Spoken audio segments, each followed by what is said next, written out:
If you've been posting consistently, maybe even getting decent reach, and it's not turning into leads or clients, something's off.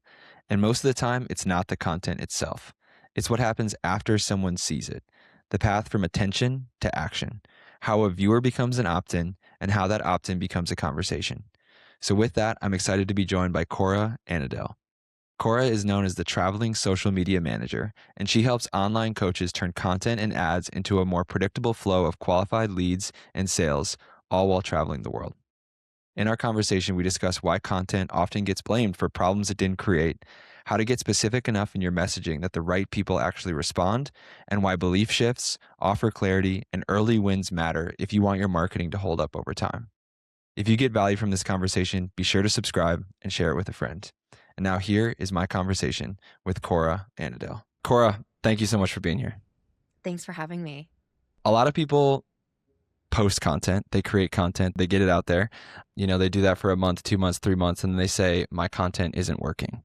When that's the case, when people run into that problem, what do you believe is typically actually the problem? Usually the first thing I ask them is what's happening on the back end of that content. And they might say something like, well, I have a funnel or I have an email list. Those are typically the two big responses. Or I have this lead magnet. And eventually what they realize is the issue with that is there's no full system basically for someone who discovers you to become a lead to then become a client. Like they're missing this entire system on the back end of the content to actually take that person through the sales journey.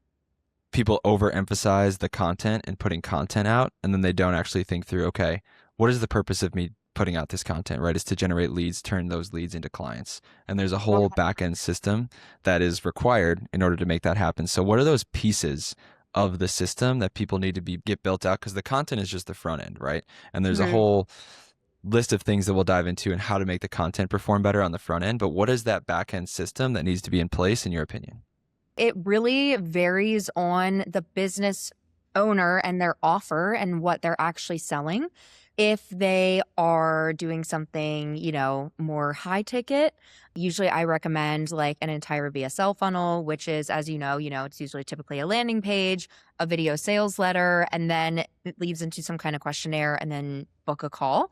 And even on the back end of that, you want to have resources sent to the prospects. You want to make sure that we're following up in a timely manner. And you can even like triage the leads just to make sure, like take it one step further, make sure that they are extra qualified. That way you're not wasting time on those calls. That's definitely one way that you can do it. And there's plenty of other ways. There's DM ads, there's freebie funnels. Like there's so many different strategies. It really just depends on the business owner and what they're trying to achieve at that point in time. Yeah. 100%. And I would love to explore kind of that process that you take clients through when you first sit down with a client and how you map out that system or that strategy that's going to work best for them. But I think just to kind of underline that point of, hey, there's a lot more that goes into growing your business using content and ads, right, than just putting out content or just putting out ads, right? There's a whole system behind it. And like the core thing is you need some kind of conversion mechanism, right? You need something that's going to take this cold person that has no idea who you are and get them to raise their hand and say, yes, I'm interested, right? And that looks like a lead magnet, or that looks like in your ad, maybe just like having a clear call to action, right? And these are just simple things that took me a long time to figure out. You need that conversion mechanism, takes them to a funnel of some sort, and then you need to give them the opportunity to book a call with you. Is that me just oversimplifying it? Yes and no. So I think that especially for people who are more new in the online space, if they have a new coaching program. I work with people who are already doing $20,000 to $30,000 a month. So they might know some of this information, but they haven't implemented it because simply they just don't have the time. And then there's also the side of the coin where there's so many experts online telling you what to do, what you should do this strategy, this strategy works better. And honestly, like what I found is that it's not just one thing or the other. You really need to create an ecosystem for your business, for your leads to come into, and they need to have constant touch points with you in order for all of these strategies essentially to work. because yeah, people take a little bit of time to get nurtured, to learn about you, to learn about your brand. They say it literally takes 7 touch points just for someone to know like kind of what you sell. I see sometimes new business owners getting that shiny object syndrome, like, oh my God, my content's not working, so I'm going to go do ads. And it's Yeah. never like one or the other. You need all of the pieces working synergetically together. I had a marketing agency back in the day, and what we found is that the organic content works to help kind of validate the ads, right? So when somebody sees your ad, the first thing that they're going to do a lot of times is click on your profile, and then you Mhm. want them to see good content that's going to, provide value, let them know who you are. But yeah, the organic content helps the ads perform better, and then the funnel helps the ads perform better, right? Like when people click on the ad and they go to the landing page, right? You need the landing page to be good. Otherwise, you're going to lose a lot of people. So, like you said, the whole system works together. And we just had Bob Berg on the podcast. He's the author of a book called The Go Giver. Mhm. And his whole philosophy is that you just need to take this frame of doing whatever you can to provide value to the people that you're working with, like the people that you're talking with, the people that you come in contact with, just in all aspects of your life. Just find how can you just honestly provide value? Just lead with that question. I'm curious to know how you think about that idea of nurturing prospects, of nurturing cold traffic. Like how do you approach the value delivery? Like do you kind of agree with that frame that Bob Berg has? Like of Mhm. we just need to find ways to just authentically provide as much value as we can to the people that we're consuming our content or our lead magnet or whatever it is. Like kind of how do you think about that idea? Yeah, I guess I think about it again. I go back to the business owner and their offer and what client are they trying to attract, because providing value is kind of subjective. Value to one person could be I'm going to educate my audience, and value to another person could be I'm going to show social proof to my audience because that's going to get them across the fence. So, for a lot of people that I work with female online coaches. Most of them have scaled their info or coaching product to, at least 20 to 30K months. Like they have a real business going on. For them, usually getting more people into the program, it's a mix. It's like we do want to educate, and the tips, that stuff can position you as an authority, but we also want to show social proof and testimonials. And I think actually a Hmm. big piece of the nurture sequence that a lot of people miss is the belief rewiring and the Mm. kind of like identity rewiring or the perspective shifting. Because essentially, for someone to even consider you as a solution for their business, they need to first believe that what you are selling can help them. Yeah. And So, everybody has their own. yeah. So, for example, like if someone is so stuck in the mindset you can only grow business through organic content, if they're seeing a bunch of things about your ads, about running ads, they're going to be like, oh, well, that strategy, like that won't work for me. Yeah, I can see how that's overlooked because we all live with our own biases, right? And all beliefs are just subjective truths. And I think, yeah, your responsibility as somebody who's a creator, a thought leader, you have your product or service, you're going to run into the situation where, a big bulk of the people out there don't think about solving the problem the same way that you do. So you need to kind of rewire those beliefs. I think now would be the perfect time to kind of unpack your process and how you go from meeting a new client, onboarding a new client, making an offer, to knowing what content to actually make for them. So how do you kind of approach that process of, okay, you have this new business owner. Obviously, you've niched yourself down, so the process might be more repeatable, I guess now. Mhm. But how do you approach a new client? How do you approach Yeah. kind of building out that strategy of what's going to work for them? The people coming to me, they're already doing at least 20 to 30K a month. They have that offer dialed in. And usually what they're struggling with is predictability, consistent qualified leads. Most of the time they are posting and things are coming through, but it's like sporadic. They might have 5 calls on their calendar one month and then like 40 calls on their calendar the next month. It can be all over the place. So I mean, the first thing I always do with them is I go over the offer with them and I kind of revamp the messaging from a marketing lens just to make sure that their audience that they are attracting on social media and through ad traffic is completely dialed in to like the ICP that they serve.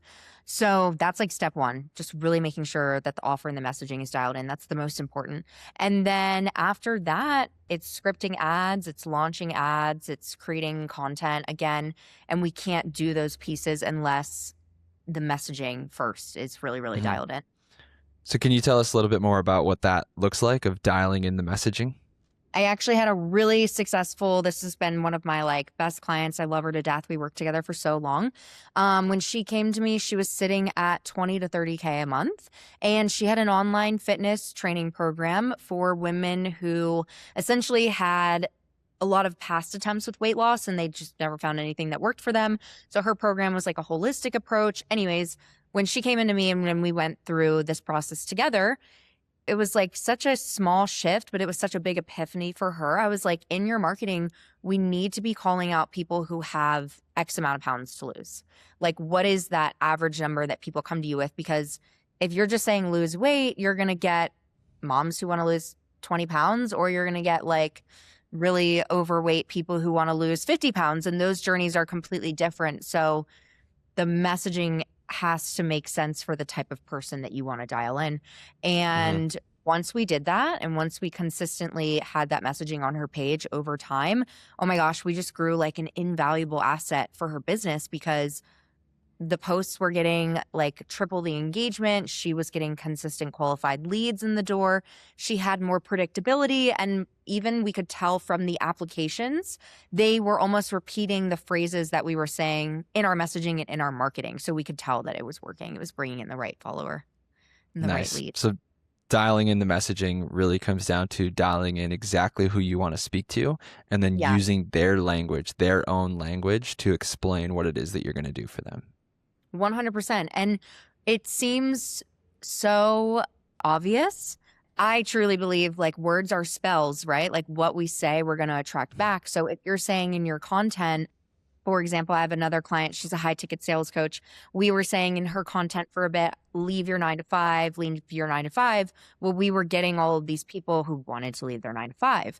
But we made a messaging switch and we started saying, if you're a struggling closer and you're at 5 to 10K a month and you want to learn how to improve your close rates to get to 20K a month consistently, that brings in someone completely different. And those leads ended up being way more qualified and like way more ready to buy for her offer as well.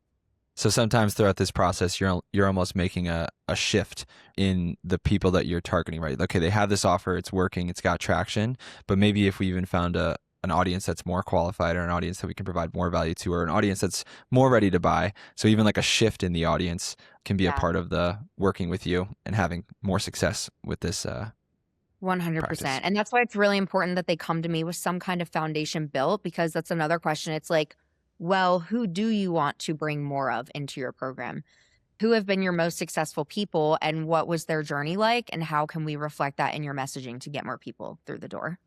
So you kind of just need to like bootstrap your way into getting as many reps as you can and helping as many different kinds of people as you can. And then once you have enough reps, enough clients that you've worked with, now you can look back and say, okay, which of these clients were the best to work with? I produced the best results for, like, which of these clients meet that criteria? And then now, okay, how can we go out and speak more directly to those kinds of people?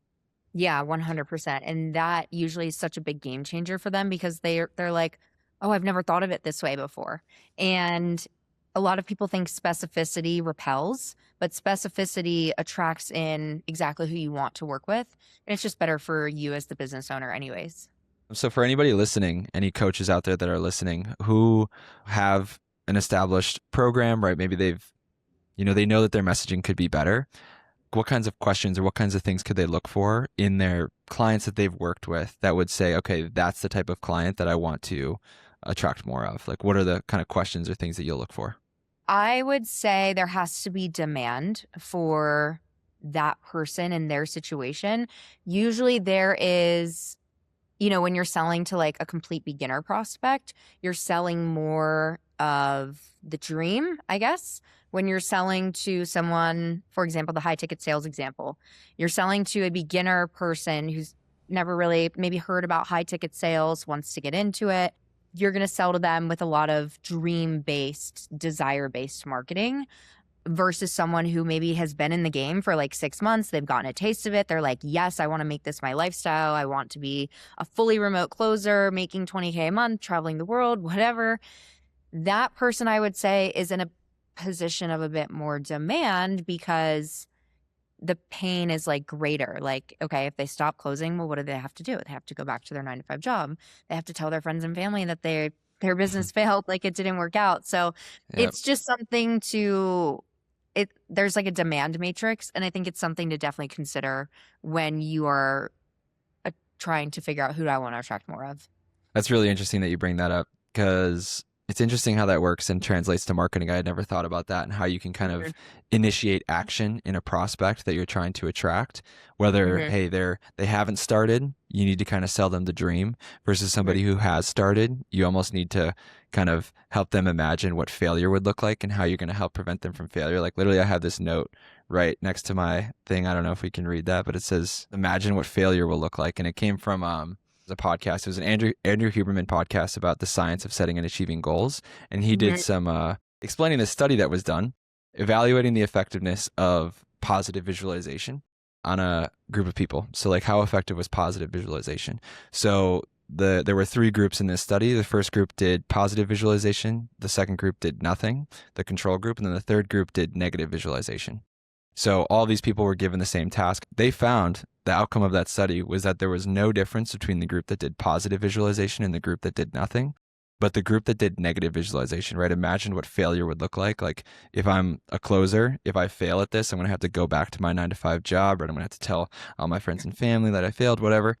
They were over 3 times more effective at whatever given task. So it's really interesting how like that was just such a switch, right? You hear all the time about like positive visualization, selling the dream, all that stuff is really the most effective thing that you can do.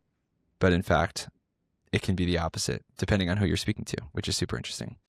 Yeah, I mean, dialing the messaging is just step one. Like that's super important. And I would Uh-huh. say usually when you're at those 20 to 30K months, you have a good sense of who you want to bring in. If you are below 20 to 30K months, maybe you're at like 10 to 20K, you're probably still offering some custom packages, doing custom deliverables. Like your process really hasn't been like completely dialed in. So Yeah. you learn along the way what you like and what you don't like. You had an element of your strategy. So when you were coming in and building out the creative strategies, okay, so we have the messaging dialed, we know who we want to attract. As a part of the content strategy, the creative strategy that you were building out for people, you had this concept of PMBs. Are you still Mhm. doing that? Sometimes, yeah, if the client is going through a launch, I will take them through that process. Okay, so that was more a part of like the launch It strategy. was launch content strategy focused. Yeah.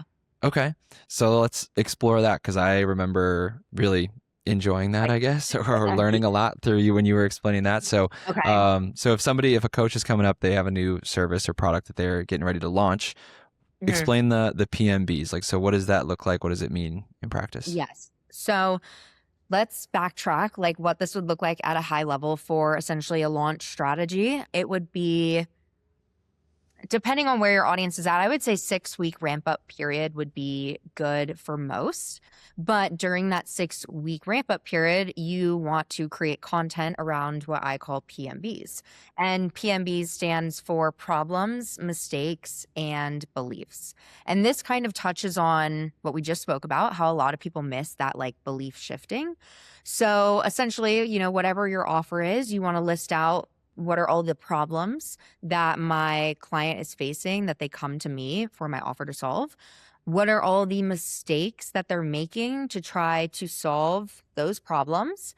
And then what beliefs is that forming for them in their business, in their life, in their health, in their relationship, why they think something can or can't work for them. And so essentially, what you want to do over these 6 weeks is kind of layer the strategy. There's different significances of problems. I split them up even further into like level one and Uh-huh. level two. So a level one topic would be a problem, mistake, belief that is a bit more beginner. To give an example, it could be like, if I was doing this for my own offer, it could be, okay, I'm posting 3 times a day, but I'm not going viral. To me, that's like a level one topic because that person yet probably isn't aware of all of the other things that need to happen on the back end. And if I were to introduce a level two topic in the content strategy too early, like why you need automated follow up sequences on the back of your VSL, I'm like talking to someone who doesn't understand why they need that yet. So it's really Uh-huh. important in the way that you layer all of these into the content strategy and over the 6 weeks take people through more beginner topics to more advanced topics. That way, by the time you launch your unique mechanism, whether you're doing a VSL, whether you're running a webinar, whether you're just launching ads and you're just like making a big launch about it, your audience has been primed over that time to kind of get on board and believe that what you are selling is going to help them.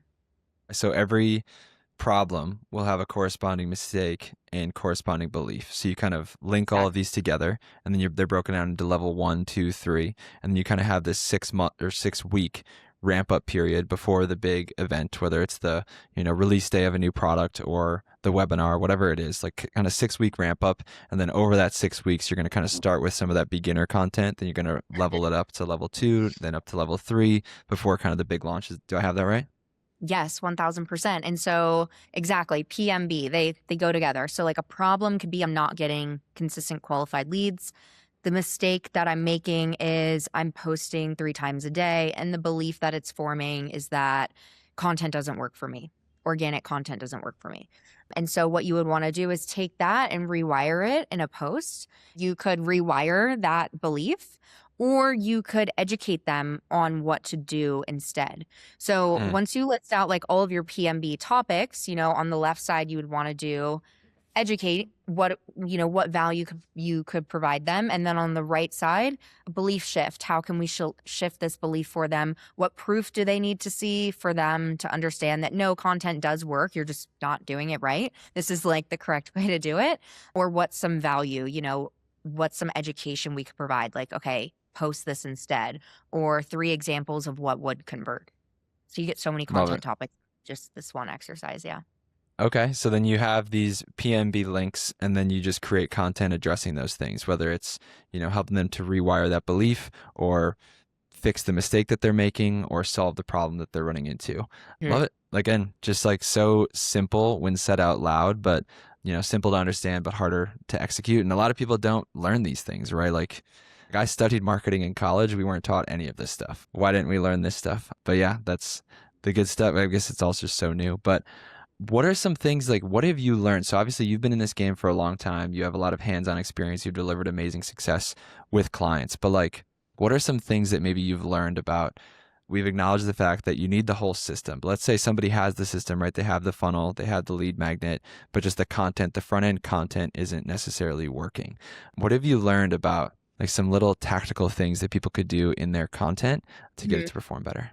If like I had to only focus on one thing in marketing forever for any of my clients for the rest of my life, it would be the stages of awareness.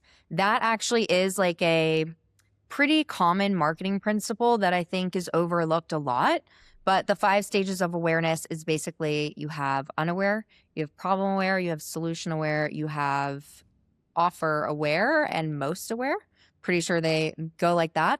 But the reason why I would say someone should focus on that if they aren't getting the leads that they want, if they're not growing the audience that they want, if they're not signing the clients that they want, is because people will never understand your marketing and they'll never be able to relate to what you are trying to sell them or help them with if they can't see it through their lens. So if all of your content, for example, is in the solution aware, you're just always talking about your offer without talking first about their problems, they're not going to make that correlation and they're not going to get it.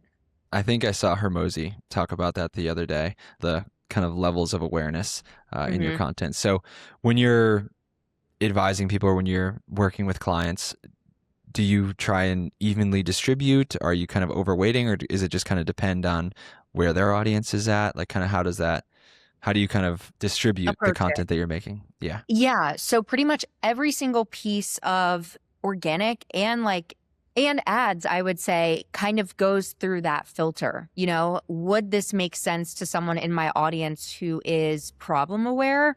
Or is this making more sense to someone in my audience who is solution aware, and making sure that there's a good blend of problem and solution aware?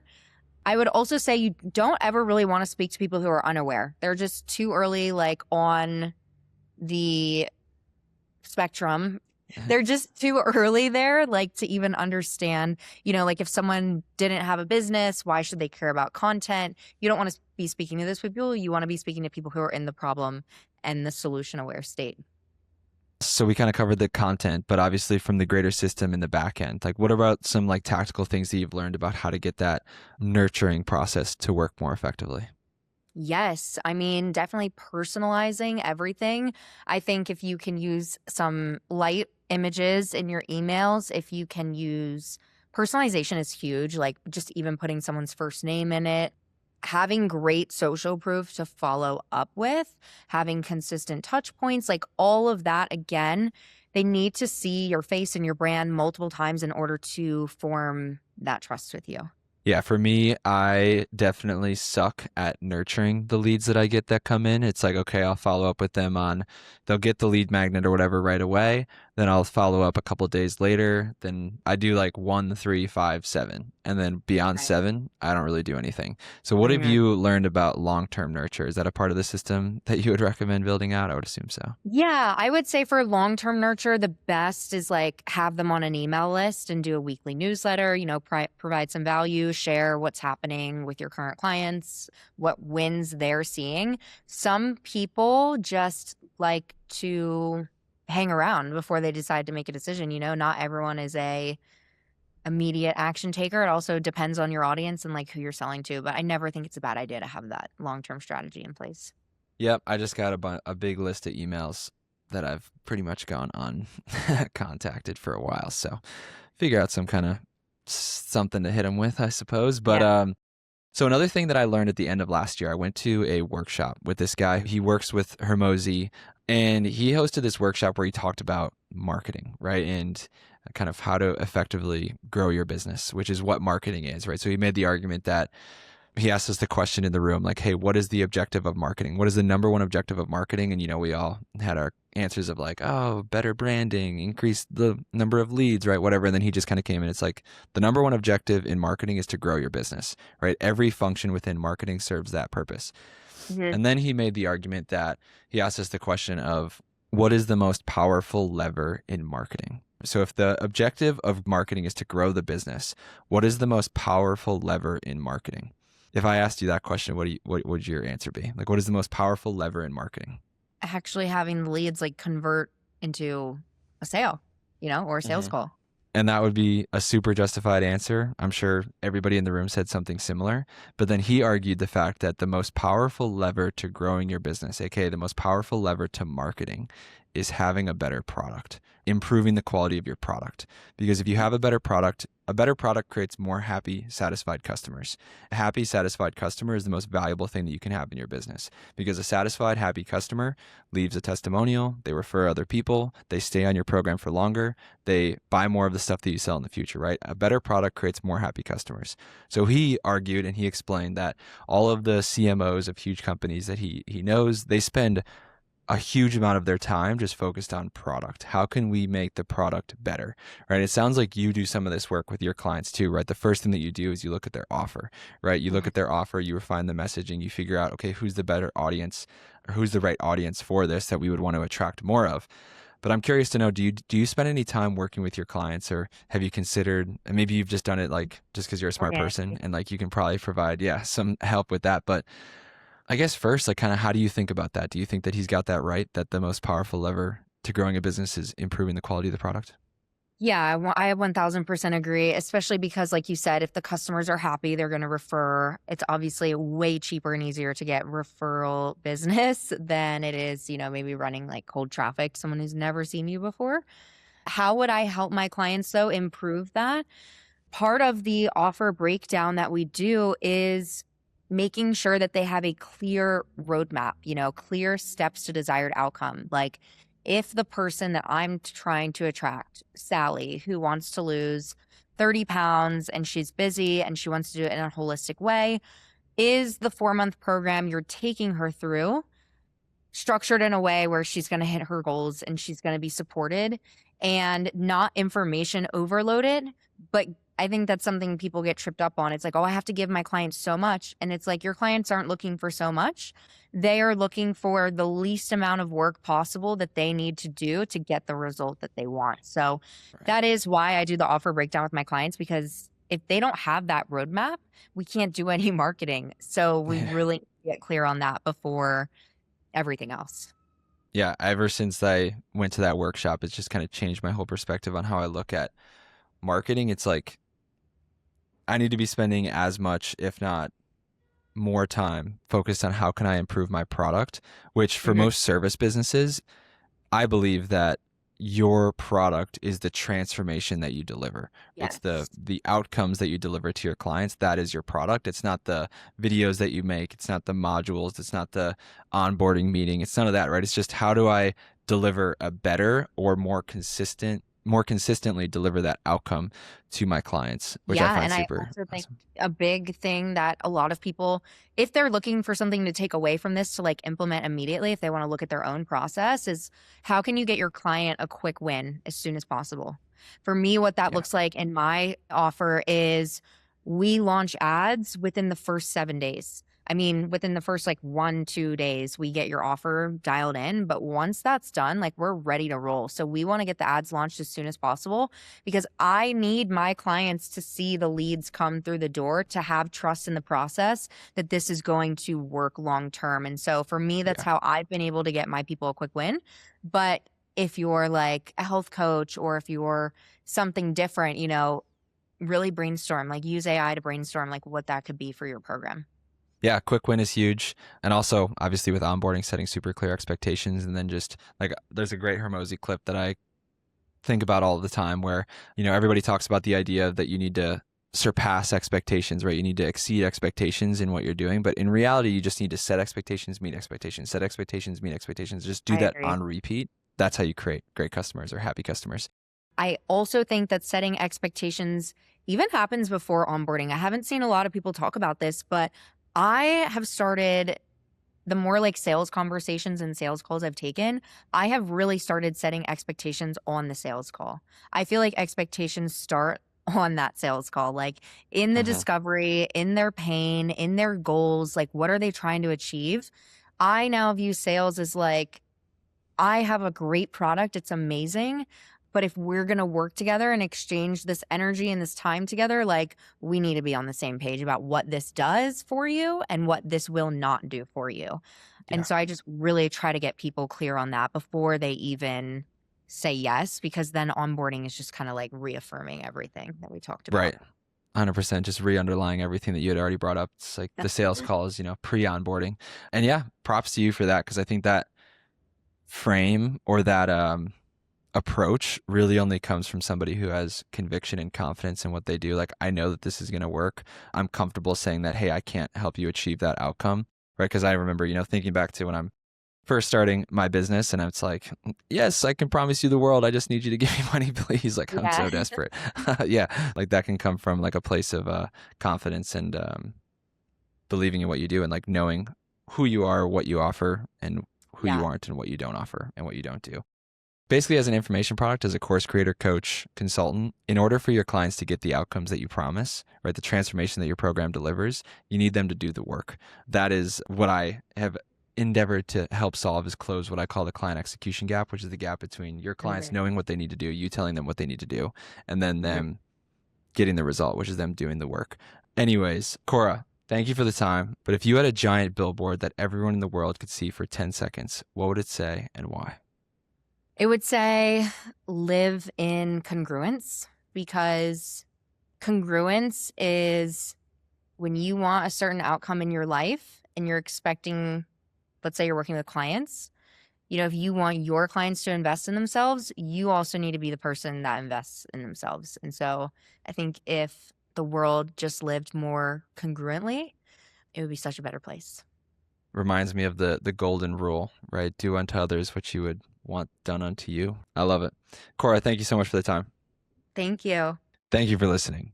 The main thing I kept coming back to in this conversation is that content is often not the problem people think that it is. A lot of people are focused on posting more, improving hooks, getting more reach. But if there isn't a clear path behind that content, if there isn't a system that turns attention into trust and trust into action, then more content just creates more noise. What Cora is really pointing to is that content only works when it's a part of something larger. When the messaging is clear, when the offer is defined, and when there's a real mechanism that carries someone from seeing you to actually engaging and purchasing from you. If you want to get connected with Cora, you can find her links in the description of this episode. If you run a coaching program, course, or mastermind and your clients aren't completing the work, download the free Program Execution System Toolkit in the description. It shows you how to install execution infrastructure so clients actually follow through and get results. Thank you for listening, and I'll see you in the next one.